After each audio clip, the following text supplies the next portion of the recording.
Hello everyone, welcome back to my channel. If you're new, my name is Monica and today I am doing another oldies but goodies video. So a while back, not that long ago, I'll link it in the description below, I did a video on what I consider to be oldies but goodies in the tarot world.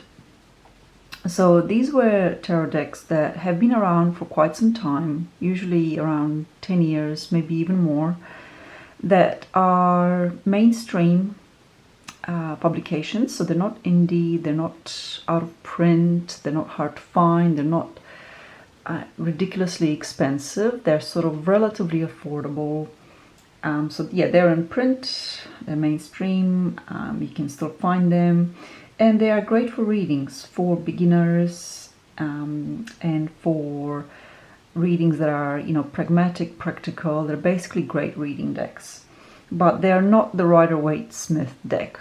Not that I have anything against that. If you follow my channel, you know I'm a big Rider-Waite-Smith fan, and that's the basis for my learning and my recommendations if you were to start out. However, everyone sort of knows about the Rider-Waite-Smith, and even if you're a beginner, that's something that you come across fairly quickly. But what happens if you don't like it, or you just want to add to your collection, but you don't have the budget or the inclination to acquire an out-of-print deck or an indie deck? So in my first video, I did 6 decks that fit this criteria. And then I actually realized as I opened my tarot cabinet that I had missed out some. And so this is a follow-up video for that, where I showcase another 6 tarot decks that fit my oldies but goodies criteria. And I just want to make a mention about the affordable price that comes with these tarot decks, because here in Australia, a standard size deck now that is a mainstream publication usually goes for around $40 to $50, say in a online site like Booktopia. I'm not sponsored by Booktopia, it's just one of the ones that I regularly use. It used to be that you could go on Book Depository and perhaps find the same deck for a little bit cheaper, and you wouldn't have to pay the shipping fee, which was very appealing. However, Book Depository is closed. That's no longer an option. So some people might say, well, that's not affordable, because $40 to $50 for your average Australian who earns an average wage can be quite a bit of money. Like, for example, my mobile phone bill is $60 a month. Or 58, I think, technically, and it's the smallest, cheapest option that I could get. Perfectly fine, but I'm just putting it, I'm giving that as an example to put it into context, that $50 is still carries weight and influence, and for some people it's not really affordable.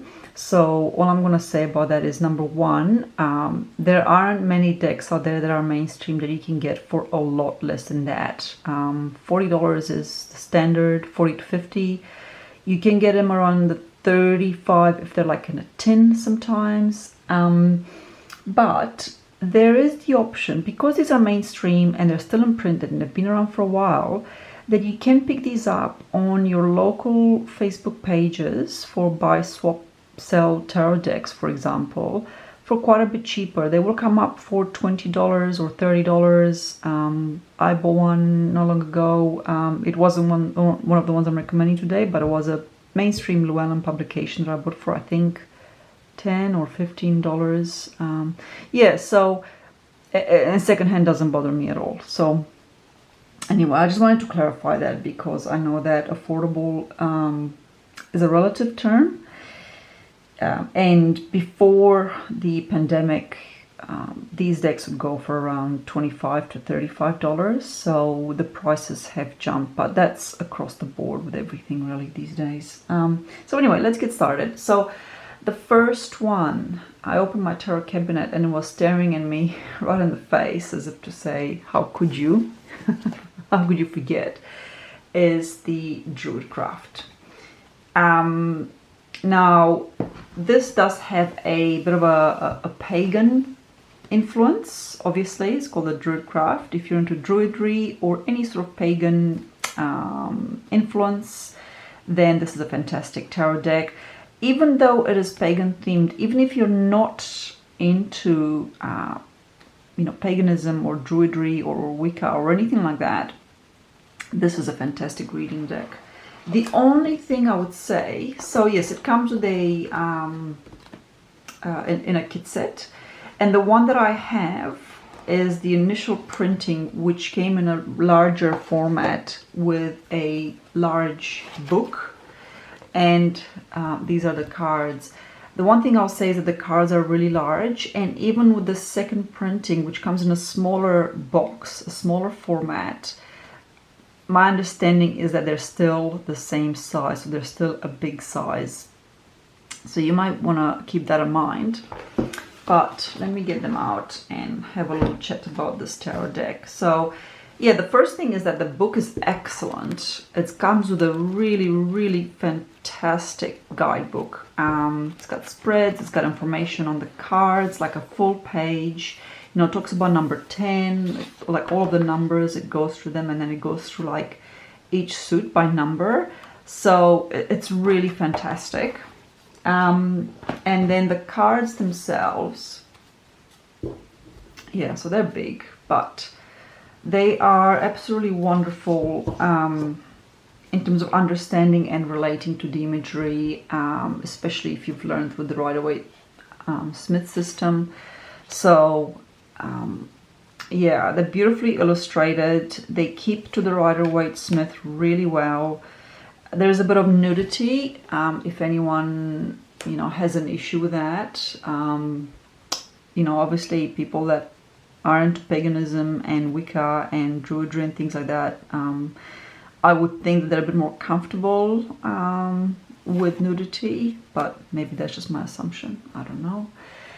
So yeah, this is, for example, the Two of Pentacles, really can relate to the juggling act, okay? But we just have it in a setting that's more inclined towards earth worshipping and being out in the outdoors, out in the elements, but it still has the same elements as its Rider-Waite-Smith counterpart for most cards. So with the Two of Pentacles, we've got the element of juggling, these two pentacles, and then there's this stormy sea with the ships,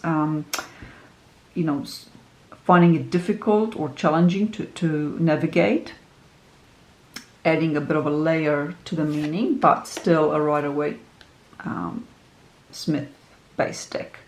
So I think that, yeah, it's a really wonderful reading deck. I've read with this tarot deck many a time, and for practical questions, for pragmatic questions, for day-to-day, or any type of questions really, I think that it's brilliant. And yeah, you won't find an issue trying to interpret the images.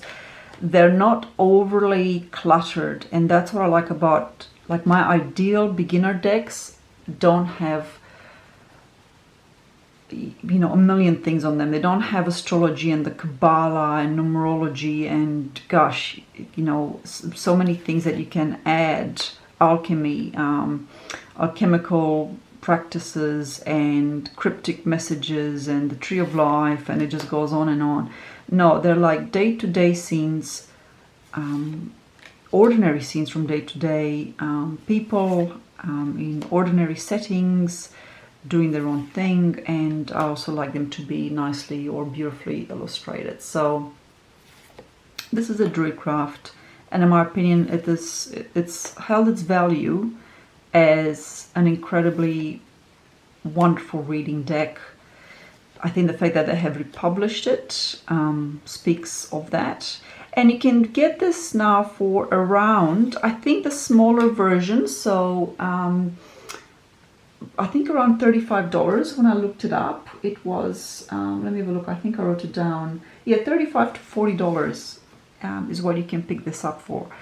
And I think it trumps many, many other tarot decks out there that you know, even on Kickstarter. I think that there's a lot of stuff on Kickstarter and indie creators in general that is just superfluous and not that good for readings, not that good in terms of keeping in line with the tarot structure. So, but that's just my opinion. I know some people disagree, and yes, I do back decks on Kickstarter and some are absolutely wonderful, but you know, but. So anyway, next up I have the Anna K Tarot. Now, let me clarify. The version that I am showing here is an indie version which I backed around 2010, I think, from memory. And since then it has been republished a few times, the latest under a mainstream publisher. I believe it was Llewellyn who did this. And you can now find it for around $40 mark. I think it was republished in 2013 as a mainstream publication. So I keep mine in this little bag here. And I've got to give credit to the artist Anna K for coming up with an absolutely wonderful little gem of a deck that keeps with the Rider-Waite-Smith and for the most part. So that's the Two of Swords.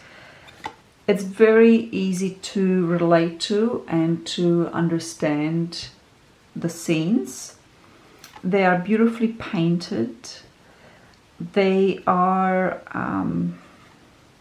keeping in line with the Rider-Waite-Smith. I think I've said that. And most of these decks, except for one, are a Rider-Waite-Smith tradition deck. But overall, I just love the beautiful way that she has painted these cards. So the Five of Cups, you know, the palpable sense of loss is there. You know, temperance, keeping things in a balance.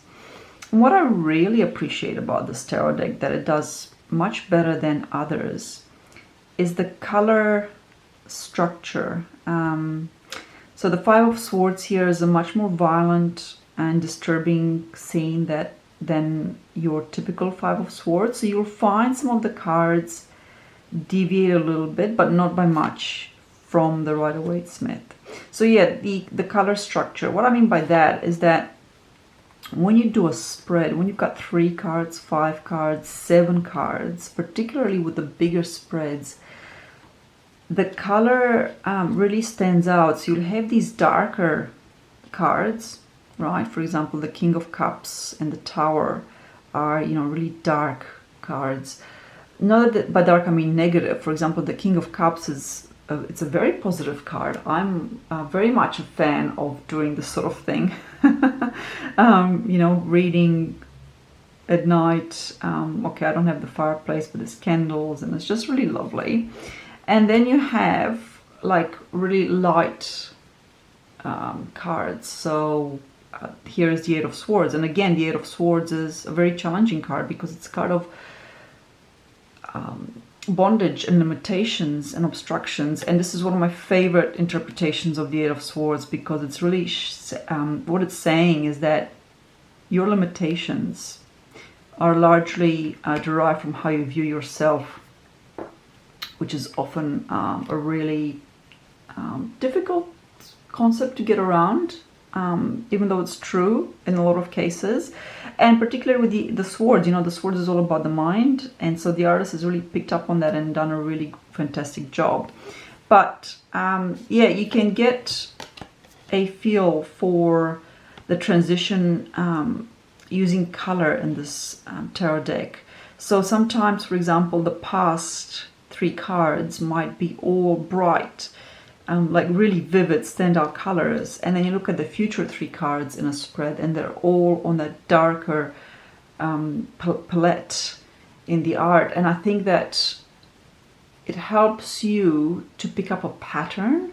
So you might say, for example, in the past the person was more out there in the world, or their mental frame of mind might have been very bright or vivid or positive, but now they're more moving into a more contemplative frame of mind, looking into the future, you know, more inner world perhaps. I don't know, it depends on the reading, of course, and the context of the questions, but you get the idea, I hope.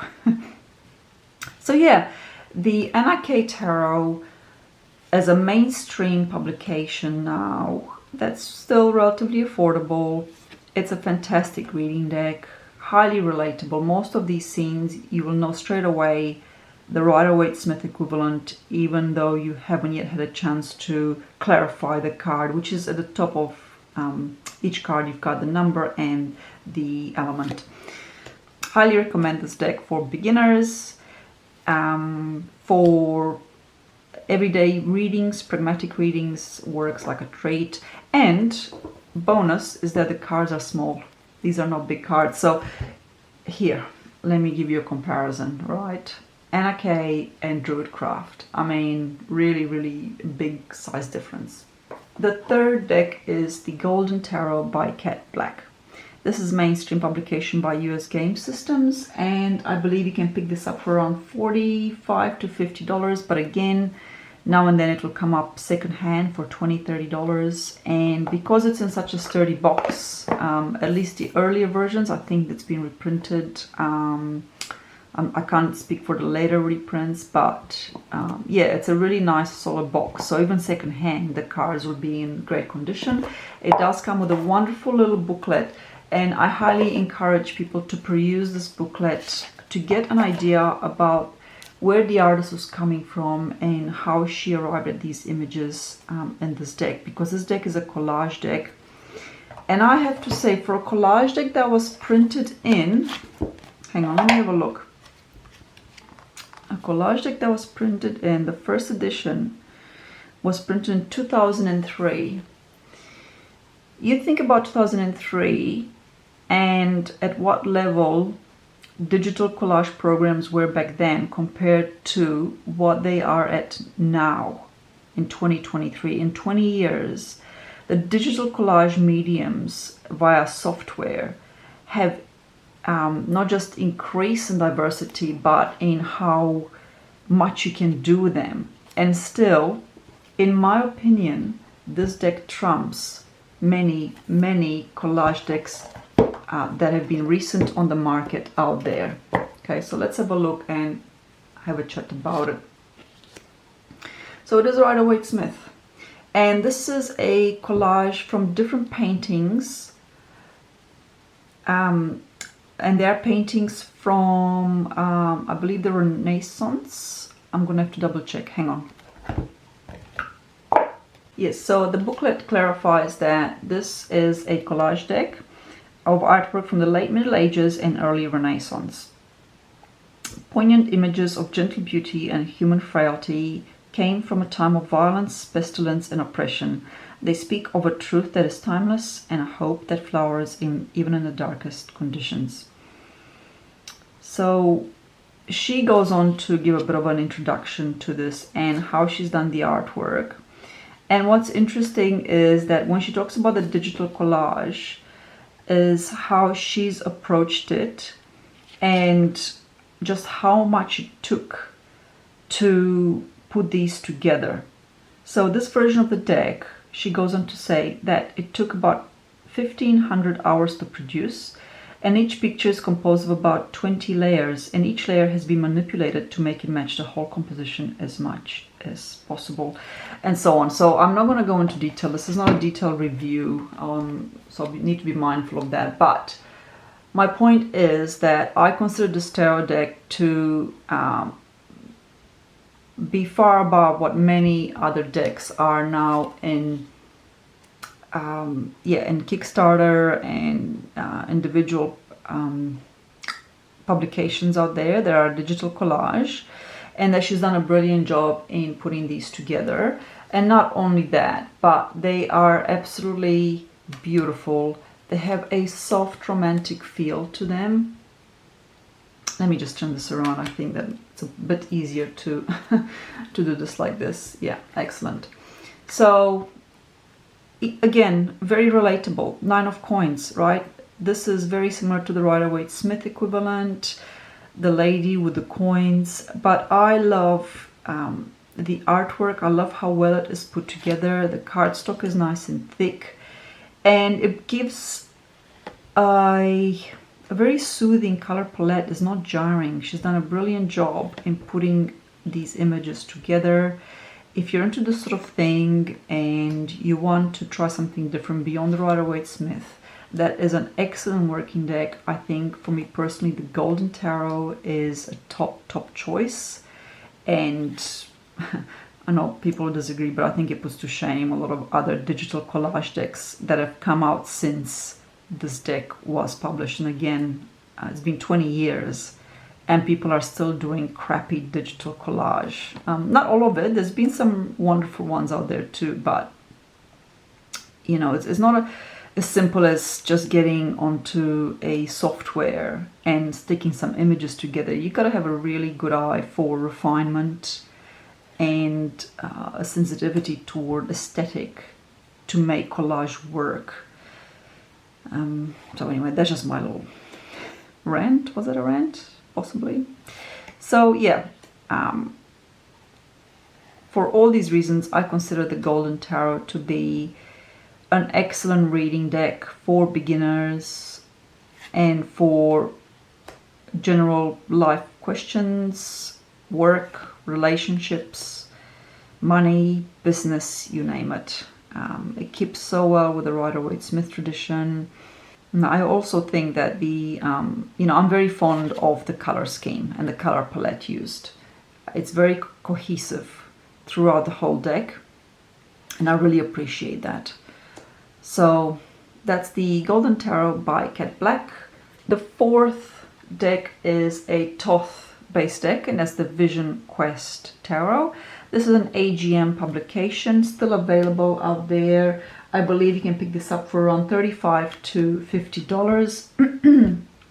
And it has a Native American flavor to it. It was created by Guyan S. Winter and Ho Dose. I'm not sure, I've probably mispronounced those, and my apologies for doing so. I'm not very good with names. Again, a really good little guidebook for this that gives you a lot of information on the cards. And it's, these little books for this tarot deck, and the same for the Golden Tarot, the Anna Kay, and the Druid Craft, they've got really good guidebooks. Okay, so, so as I mentioned, this is a Thoth-based tarot deck, and you'll see that in the cards. It is Native American in imagery. It's a bit more of like a historical Native American tarot deck, but it's really, really beautiful. And what I loved about this, for me personally, I love all decks that are in line with an earth energy awareness and a deep appreciation and reverence for the earth. And I mean, I think that all indigenous cultures have that, no matter where you go in the world.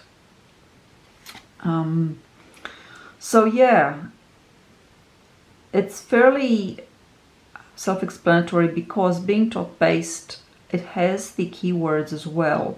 But the imagery is linked to the cards, like the Five of Earth or the Five of Pentacles. You know, it's a card of poverty, and here it starts with insecurity. And we talk about, you know, a food harvest or losing a food harvest. But overall, the images are just simply absolutely beautiful.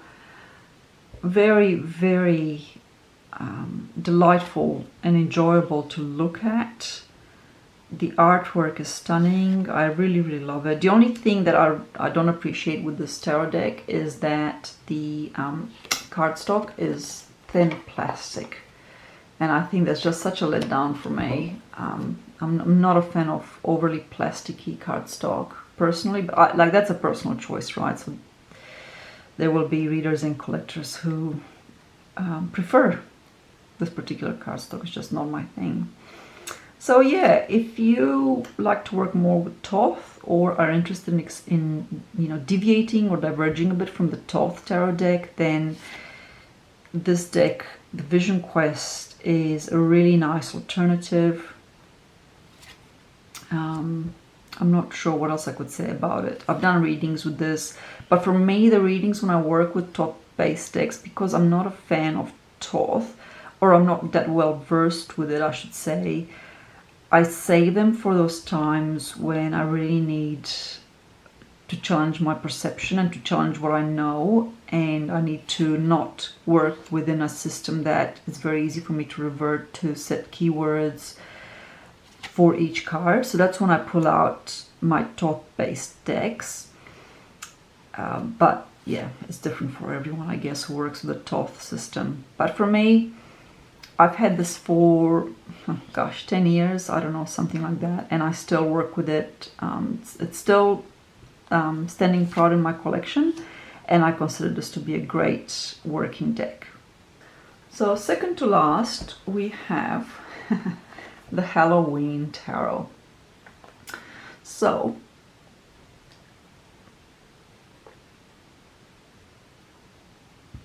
the Halloween Tarot, even though it is a themed deck, I know it might put some people off because of that, but can I just say that for a themed deck, this is brilliant and on point with the Rider-Waite-Smith counterpart. So I have here the boxed like kit set, which I think is around $50, but you can also get this in a tin now. So they've republished it in a tin, and I think that sits at around $35. The kit set comes with a really nice guidebook. Let me pull that out. So yeah, the Halloween Tarot by Karen Lee, artwork by Kipling West. It's got information on each card, and it's got enough information. I like this booklet because it draws your eye sometimes to some of the details that you might miss, because well, I certainly did that, because it's so in line with the Rider-Waite-Smith that, like, I often instantly get the energy or the essence of a card, and I might not take the time to look at some of the smaller details. But I found on a number of occasions when I've read the book, it points out certain things, and I'm like, oh yeah, it does have that within the card. So, you know, maybe that's just a lesson for me to not be so quick. Okay, so the suits are renamed with this deck. So fire is imps, for example. Now that's not a biggie. This is the Four of Wands straight away. The garland, you know, people celebrating. Very, very, very easy and relatable. The High Priestess, I absolutely love it. I think that the level of detail is perfectly done, and it's cohesive. There's the same color scheme throughout. The same, you know, obviously the same theme with Halloween, and you always have this cheeky little black cat. And I'm a cat person, and I totally relate to some of the scenes where this cat makes an appearance. You see it, I think, I'm pretty sure it's in every card. So yes, a Rider-Waite-Smith clone, really, but with enough difference to stand out on its own. The cardstock is excellent. I find that, yeah, sturdy, not too thin, not too thick, really nicely to shuffle. Yeah, I have a fondness for these older decks that, you know, don't worry about gilding or any other fancy stuff. It's just plain cardstock, but it's really well done. So Seven of Ghosts. So the ghosts are the cups, of course. So you've got the Seven of Cups, very similar to the Rider-Waite-Smith.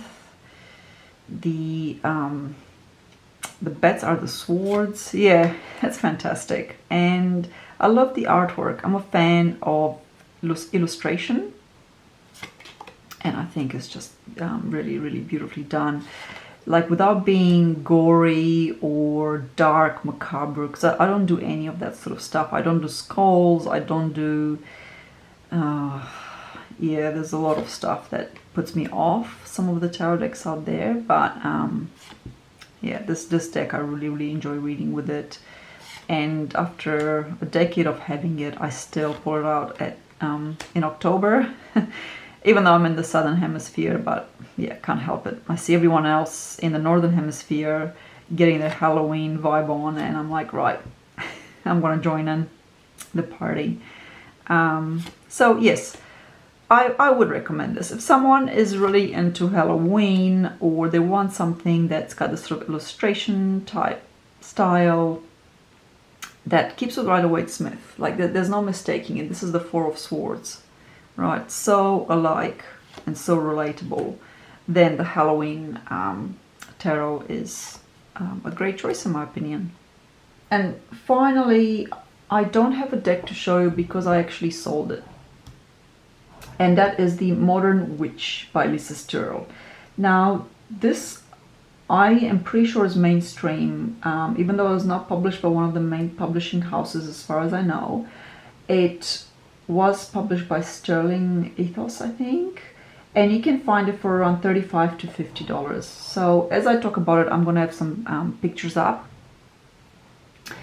because the reason I sold this tarot deck, I did do a video on my decluttering from 2022, and this is one of the tarot decks that didn't last very long in my collection, simply because the cardstock I found to be truly awful. Like a really heavy plastic, and I'm not into that, to the point where it's difficult to shuffle. That aside, I think it's a brilliant reading deck, because it's basically a Rider-Waite-Smith, but with a very modern twist to it. A very, very relatable for a lot of people in our present day. It is diverse. It shows people of all shapes and sizes, and also ages. So yeah, I would recommend this, even though I no longer have it, and even though I think that the cardstock is abysmal.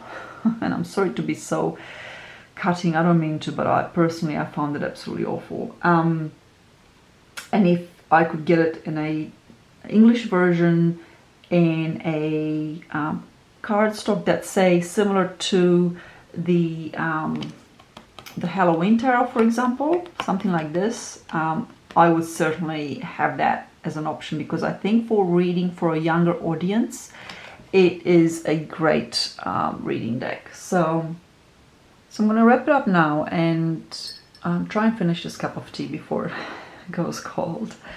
But as always, I thank you for watching, and I thank you for supporting my channel. Until my next video, take care.